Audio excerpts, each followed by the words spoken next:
Yo, what's poppin' everybody? It's your boy C-double-G, and today I'm gonna show you guys my current BLAIR build. Now this can be improved and min-maxed a little bit, but for now this is what I have, and I haven't seen anybody else melting bosses with BLAIR yet, so this is my guide. Now this build in particular is going to be focusing on truly deadly cuisine and skill power and skill crit rate and skill crit damage, but I am going to be working on a backdraft build, which is mainly focusing on weapon attack. So make sure you guys subscribe and stay tuned for that build. But today we're going to be focusing on truly deadly cuisine and BLAIR's abilities.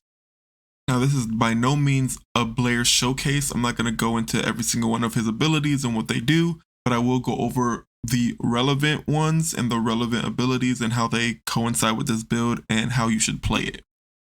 Alright, so the first thing you want to focus on if you're going after, focusing on BLAIR's abilities is to get skill critical hit rate.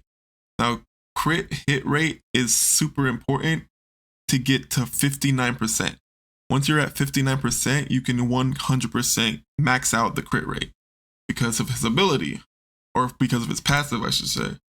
Because his passive, you get 5% crit hit rate based on 1 flame zone on the ground, 9% for 2 flame zones, and 14% for 3 flame zones. And I believe it's 14% for each flame zone on the ground based on how these numbers work. Now, I'm not a mathematician and I'm not going to act like that I am, but as you can see, it was 62. I put the flame zones down. And now I'm at 100% skill critical hit rate. And you can see them go down as the flame zones despawn. 90, 78, 62. So I'm a little bit over the 59%, but I know for a fact it's 59% because I was at that point. And once I went down to 58, I was no longer at 100% when I had 3 flame zones down. So that's the first thing you want to do, because you always want your ult to hit a crit, especially when we're building in skill critical hit damage as our next main focus. Now, the reason we want to focus on skill critical hit damage next, because another passive that he has is when attacking enemies afflicted with burn, increase skill critical hit damage. So before we even cast our abilities on a boss, we're going to burn them. That's why we put our flame spots underneath him in order to proc the burn. Now, our weapon also burns. That weapon is the Enduring Legacy, and we got fire enhancement on it in order to proc the burn. Now, the good part about the Enduring Legacy is that its unique ability is that it increases the status effect trigger rate corresponding to the element, which is fire, so burn. And on top of that, quenching minuses the fire resistance of the enemy that you are shooting, but only for 0.4 seconds, so it won't work for the abilities, but it's really nice for the gun itself.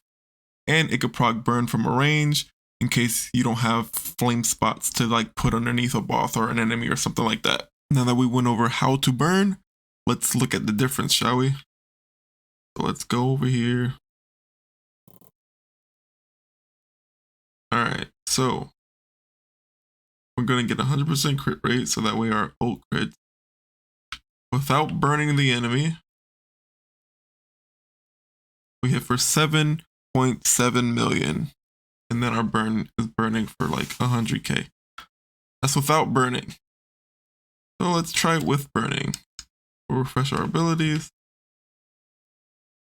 And I don't want to burn them with the flame spots because then it's going to be too many numbers popping up. So let's burn him with the weapon because that's what the weapon's for. He's not burning.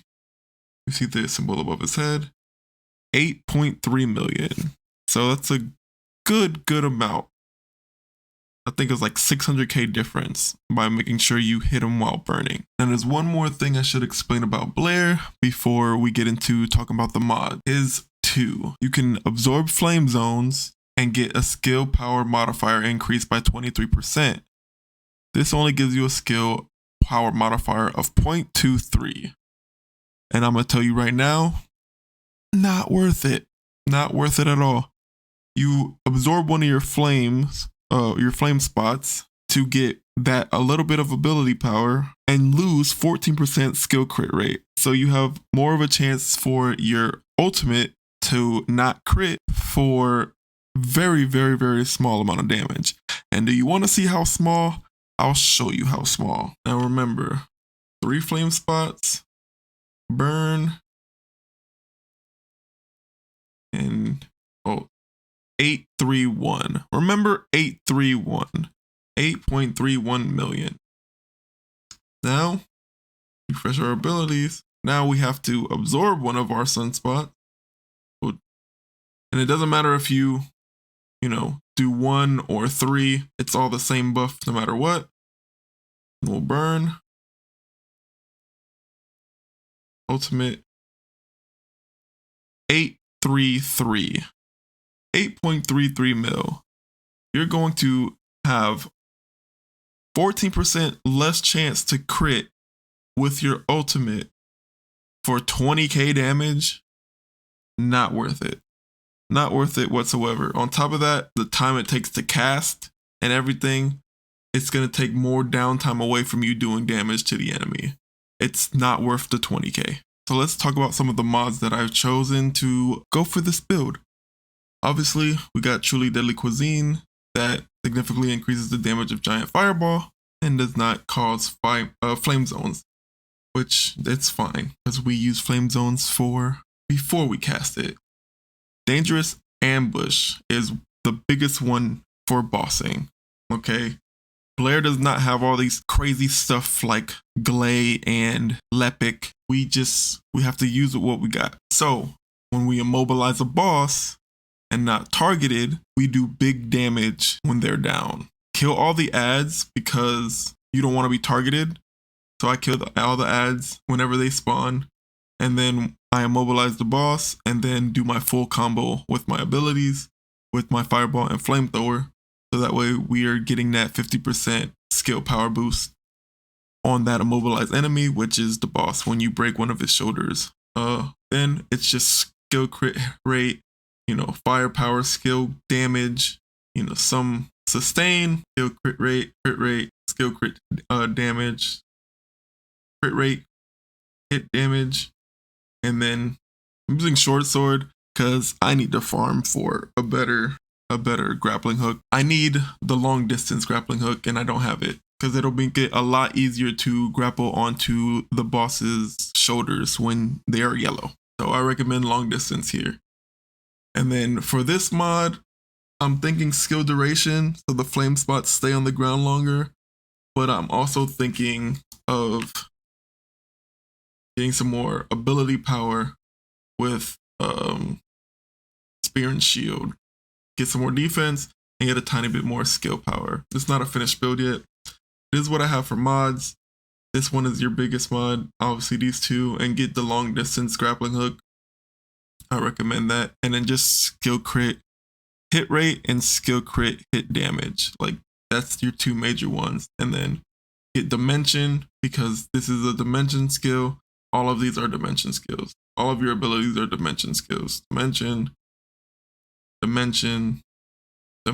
So dimension specialist is what I used. You can use whatever one you like. There's another one, dimension master, that you can use. It's skill power and then dimension skill power. And then skill cooldown. It's just whichever one you use. This one just gives you the most. And I don't really need skill cooldown. And skill power, I'd rather just have it straight up in dimension. All right, let's quickly go over the weapons. I already went over Enduring Legacy, but I'll do it one more time because it's going to be timestamped. So I don't want people to just jump to weapons and miss Enduring Legacy since they didn't watch the rest or something. So Enduring Legacy increases the status effect trigger rate corresponding to the element. Fire. We have Fire Enhancement as one of the mods on the Enduring Legacy, and the quenching perk makes them less resistant to fire, but mostly just for the weapons as it only lasts 0.4 seconds. So this is a great gun for BLAIR or SMO or Lepic. And the mods, I don't have really anything invested into weapons right now because I just been focusing on the Descendant, but Fire Enhancement and then all your regular, attack stuff. I have a lot of work to do on my weapon. All right. Right now we got Immediate Execution. Don't have much on this either. No investment because this is going to be Perforator. Perforator is the next weapon I'm grinding for. It has the highest weak spot modifier in the game. So I want Perforator very, very badly. Still have to grind for it. And then Afterglow Sword. Amazing. Second best. Well, I think it's the second best sniper rifle in the game. But for bosses, I think it's the best sniper rifle in the game because its unique ability on hitting a weak point inflicts the unique effect Death Propaganda. Death Propaganda gets more weak point damage and it's stacked for more weak point damage per stack, and it stacks to 6 every time you shoot it, and it gets more crit rate against Colossuses or Colossi. And I don't have much on that either because I haven't invested much into weapons like I said, but I do have strengthening first shot, so when I reload it gets 200% extra damage for that first shot, and you know, just have firearm crit hit rate damage and crit damage, weak point damage. You should be doing all of that for sniper rifles, weak point damage and crit rate and crit damage.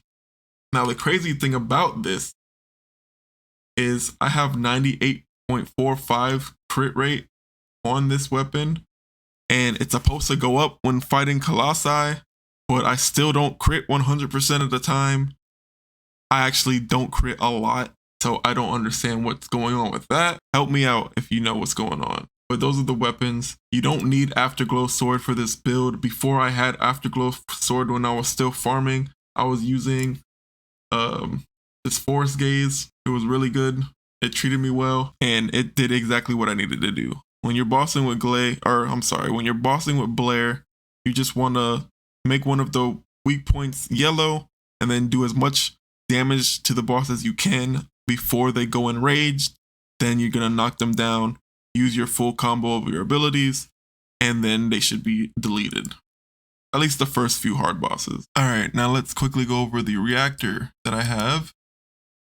This reactor I got with Enduring Legacy mounting on it, and Fire Power Boost, and Dimension Skill Power Boost. And it also has Fire Skill Power Boost ratio as one of the perks, and it also rolled with Toxic Skill Power Boost, which does nothing for me, so this is not a perfect roll, and I have to keep farming for it.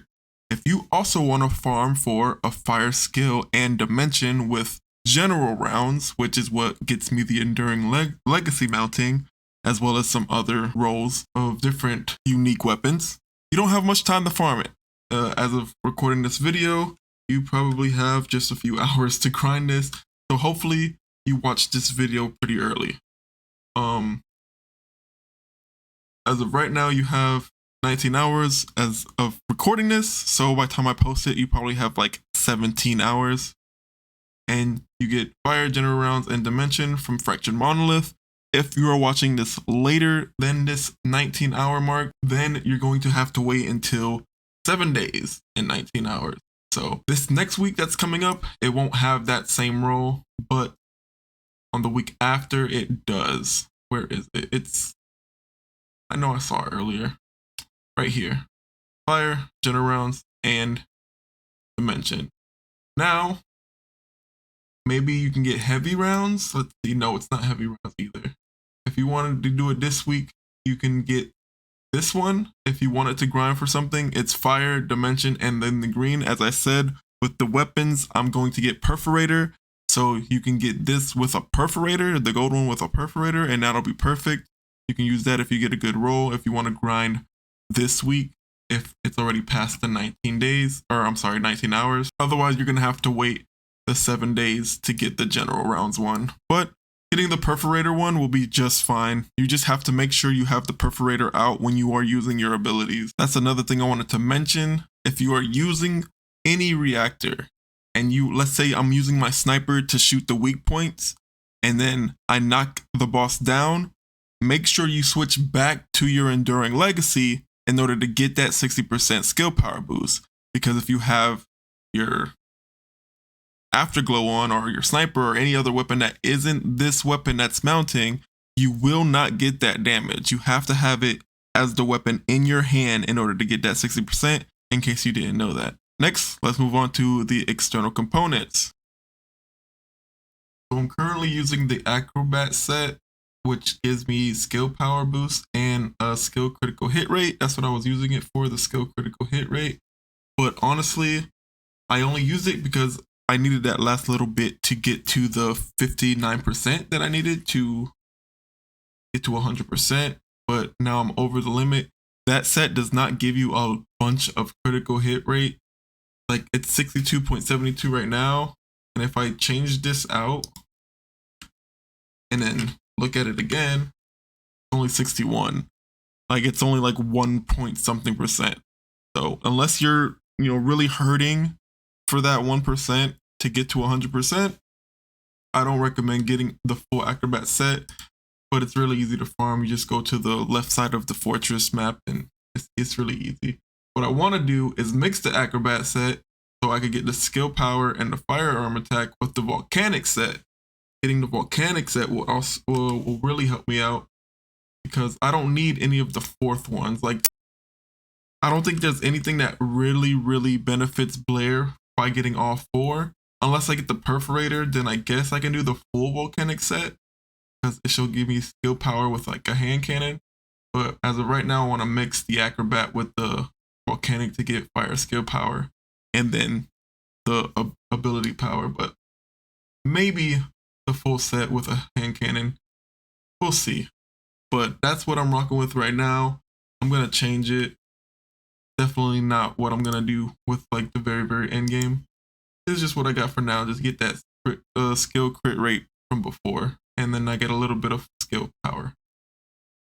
But that's basically everything. I don't think I've missed anything.